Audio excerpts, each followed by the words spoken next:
تو پھر کیا کریں اس کو؟ اسمبلیاں ٹوٹ گئی ہیں تو ہم کیا کریں؟ ہماری طرف سے اگر اس پاکستان میں نے کل کہا تھا، اگر اس پاکستان میں مجھے عزاداری کرنے کا اور حسین کے ماتم کرنے کی آزادی نہیں ہے تو میری طرف سے یہ پاکستان بھی ٹوٹ جائے، میں پرواہ نہیں کروں۔ یہ خبر سننے کے بعد عید کو گزرے ہوئے ابھی 1 مہینہ بھی نہیں ہوا،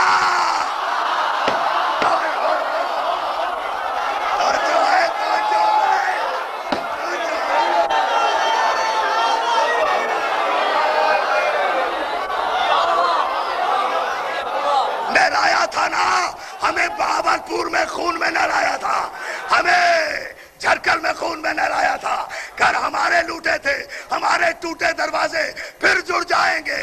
نواز شریف تیری ٹوٹی اسمبلی اب نہیں جڑ، میرا تاریخ ہے۔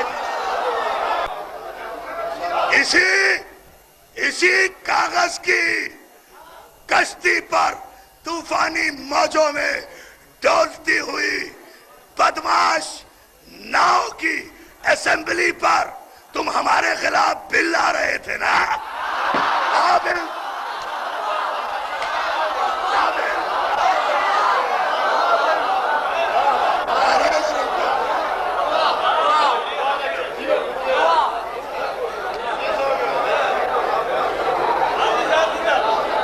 اب تو ہوش کے ناخن لے لو کہ اب قیامت تک آنے والی پاکستان میں اسمبلی، آج کے بعد عرفان عابدی کا یہ جملہ یاد رکھے کہ اگر کسی نے بھولے سے بھی یہ ارادہ کیا کہ شیعان علی کے خلاف کوئی بل اسمبلی میں لے کر آؤ گے، نہ اسمبل رہے گا نہ اسمبلی رہے گا، کسی بھی جگہ پر لے کر تخت لوٹ جائیں گے، تاج اڑ جائیں گے۔ ابھی تو ہم کہہ رہے تھے، میں آپ کو بتاؤں، نوجوان دوست جانتے ہیں اسمبلی کے معنی ہے چند لوگوں کا کسی خاص جگہ پر ایک خاص نظریے پر مل کر بیٹھنا، اسمبلی۔ غور ہی نہیں کیا آپ نے؟ بھائی محسن نقوی میں اس لیے چھیڑتا نہیں یہ دقیق موضوع، لیکن یہ میرے دوستوں کو تک میسج ضرور جانا چاہیے۔ What is the actual meanings of assembly? Assemble جمع ہونا، اسمبلی خاص لوگوں کا خاص مقصد کے تحت، خاص مینیفیسٹو کے تحت، خاص نظریے اور ضابطے کے تحت کسی ایک جگہ بیٹھ کر اس مسئلے پر بحث کرنے کا نام ہے اسمبلی، نام ہے اسمبلی۔ جیسی نیت اور جو ہے نا، تمہاری اسمبلی تو ابھی شروع بھی نہیں ہوئی، ٹھیک ہے ٹوٹ گئی، ہماری اسمبلی 4 دن سے چل رہی ہے، ابھی تک جاری ہے۔ خاص مقصد اس لیے کہ حقیقت ابدی ہے مقام شبیری۔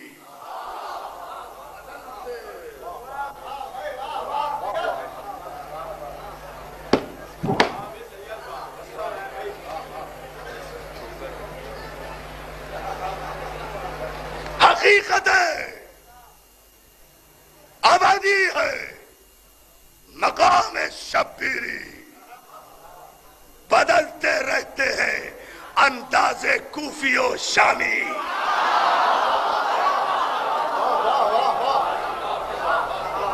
تو شام کا رہنے والا شامی نہیں، کوفے کا رہنے والا کوفی نہیں ہوتا،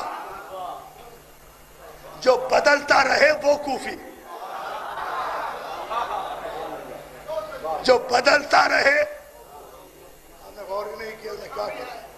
جو بدلتا رہے وہ کوفی، جو نظریہ بدلے وہ شامی، جو اصول بدلے وہ شامی، جو پلیٹ فارم بدلے وہ شامی، جو پیمانہ بدلے وہ شامی، جو میخانہ بدلے وہ شامی، جو ساقی بدلے وہ شامی، جو ساقی بدلے وہ شامی، جو رہبر بدلے وہ شامی، جو قافلہ چھوڑے وہ شامی، جو پرچم بدلے وہ شامی۔ ضروری نہیں ہے کہ وہ شامی میں ہو، وہ چاہے شام میں ہو، اگر بدلتا رہے گا تو بھی شامی ہے۔ چاہے اسلام میں ہو تو بھی شامی ہے، چاہے اسلام آباد میں ہو تو بھی شامی ہے، چاہے گوال منڈی میں ہو تو بھی شامی ہے۔ جو ہے نا جو بدلتے نہیں، کیا نہیں بدلے گا؟ اور سنو، آخری شعر پر تقریر ختم کر رہا ہوں۔ Message, a wonderful message. میں نے تقریر کے آغاز پر کہا تھا جو اصل میں یزید ہوتا ہے وہ صرف وہی نہیں جلتا، یہاں بھی جلتا ہے۔ تو جو اس سلسلے کا یزید تھا نا، اسے بھی لوگوں نے جلتے ہوئے دیکھا۔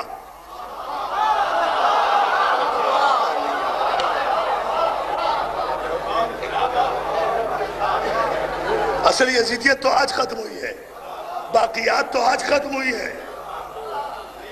جو اس سلسلے کا یزید تھا نا، اسے بھی لوگوں نے جلتے ہوئے دیکھا۔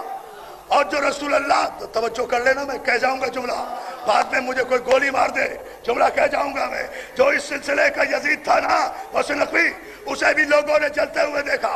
اور جو رسول اللہ کے بعد طریقہ حکومت کے سلسلے کا پہلا یزید، آخری یزید تھا نا، اسے بھی اسی دنیا میں شکار کے موقع پر چاروں طرف لوگوں نے اس کے چاروں طرف آگ کی دیوار دیکھی، یعنی قدرت نے قانون بنا دیا ہے، جو یزید ہوگا نا وہ یہاں بھی جلے گا، وہاں بھی۔